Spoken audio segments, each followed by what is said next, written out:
اللهم صل وسلم وبارك على سيدنا محمد وعلى آله وصحبه أجمعين. حياكم الله، أسعد الله أوقاتكم بكل خير حبيباتي، إن شاء الله تكونوا كامل بخير وعلى خير. ولقاكم الفيديو تاع اليوم في أحسن الأحوال.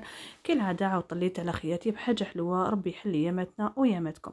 نروحوا للوصفة تاع اليوم، وهي معسلة بزاف بنينة. تقدروا تسموها ميني قطايف، تسموها ميني كنافة، المهم راح تحتاجوها في رمضان وراح ديروا بها حالة إن شاء الله. وصفة سهلة، أو يعني ما فيهاش يعني مقادير بزاف، تقدروا تقولوا اقتصادية نوعا ما. كما راكم، والحاجة المليحة فيها يعني سهلة خفيفة وتقطع لكم كمية مليحة. هنا كما راكم تشوفوا جبت هذا الباكي تاع القطايف، وكما راكم تشوفوا نحيت منه حوالي 200 غرام ولا 300 غرام هكاك. ومن بعد فتحته قطعته بالموس كما راكم تشوفوا. لازم تفتحوهم مليح هكا، لازم تفتوهم مليح باش من بعد كي ديروا ليدام راح يدخل يعني من الداخل مليح. شوفوا بهذه الطريقه، يعني بطريقه عشوائيه قطعوه نورمال وفتفتوه كيما راكم تشوفوا فيا. يعني الفيديو راه موضح، والاضاءه تاني الحمد لله راهي يعني واضحه. هنا واش نجيبو؟ نجيبو كيلة تاع سمن ولا زبده، هي من الاحسن يعني سمن. انا ما كاش عندي سمن، درت زبده ونزيدو ليها الزيت، ونبداو ندخلو في هذاك ليدام داخل القطايف تاعنا كيما راكم تشوفوا هنايا. انا كنت ذوبتها ومن بعد كي طولت عليها شويه بدات تجمد معايا. كما تعرفوا راهو الحال بارد. هنا لازم هذيك القطايف نشربوها مليح في اليدام ديالنا. كما قلت لكم تقدروا ديروا سمن وزيت، ولا ديروا زبده وزيت. من بعد نجيبوا المول هذا تاع لي مادلين ولا لي كوب كيك، ونديروا بهذه الطريقه، نحطوا كامل في هذوك الفراغات هذوك، نعمرهم بهذه الطريقه. ومن بعد نجيبوا كاس يكون يعني يقدر يكون تاع لاتاي ولا حلال، ولا كما راكم تشوفوا. انا في البدايه حاولت ندير هذاك يعني بالحلال، ومن بعد سيت بهذيك تاع بورت ايبيس هذيك، نحطها بجيه ونروحوا نجيبوا 2 حبات بيض. نجيبوا هنايا حوالي 2 مغارف كبار زبده.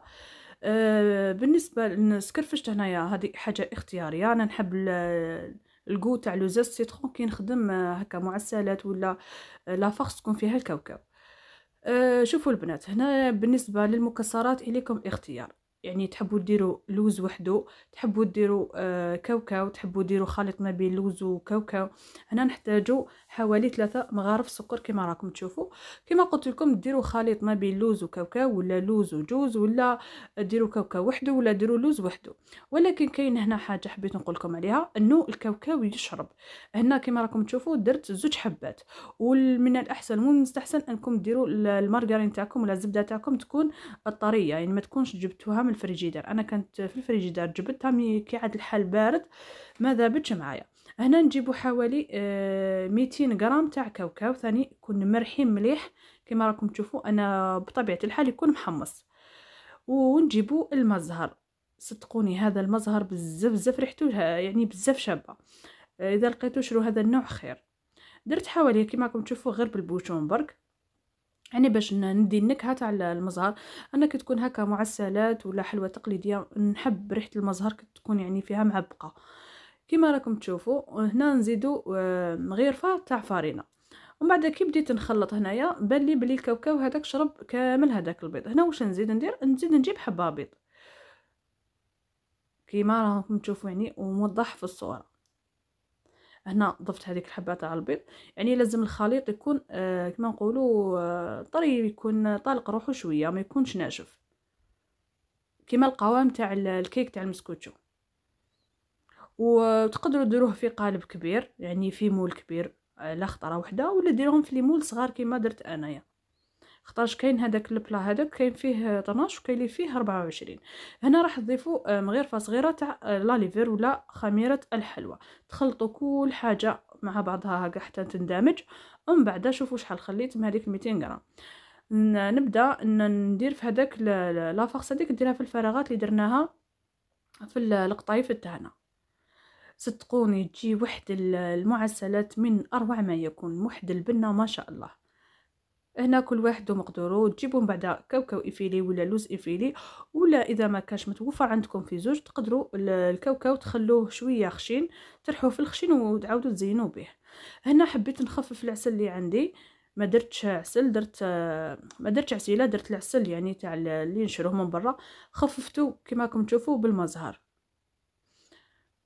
نوجدو هكا، يعني كنت سخنت الفرن قبل، درت المعسلات تاعنا يطيبوا، وهنا بعد ما طابوا شوفوا كيفاش نحوهم بهكا، نجيبو كوردون ولا هذاك تاع عود تاع شوا هذاك، ونجبدوهم هنا راهم مسخونين بهذه الطريقه. يعني الكميه هذيك راح تخرج لكم نقولوا حوالي 24 حبه، انا درت غير هنا كما نقولوا غير 12 برك. شوفوا خرجوا ما شاء الله. هنا تحبوا تعسلوهم كيما عسلتهم انا بهذه الطريقه، ولا اذا كنتوا حتقدموهم لضياف ولا تدوهم معاكم، ولا يعني تحبوا تضيفوا يعني في التزيين تاعهم، ديروهم في الكيسات. انا ما درتهمش في الكيسات، عسلتهم كيما راكم تشوفوا وقدمتهم بنفس الطريقه، يعني ما درتهمش في الكيسات. كما قلت لكم اليكم الاختيار. اذا كنتوا حديرهم في الكيسات، كي تحطوهم في الكيسات زيدوا ديروا لهم شويه عسيله. شوفوا كيفاش يجوا لداخل، يجوا بزاف بنان معسلين مشربين، يعني ما شاء الله. والبنه ما عندي ما نحكي لكم. ان شاء الله تجربوها وتنال اعجابكم. اذا كنتوا اول مره تدخلوا القناه نقول لكم مرحبا بكم في العائله تاعنا، ما تنساوش ديروا جيم، تفعلوا الجرس وتبارطاجيو الفيديو. واللهم بلغنا رمضان لا فاقدين ولا مفقودين، ونقول لكم مع السلامه وتهلاو لي في رواحتكم الى فيديو جديد ان شاء الله.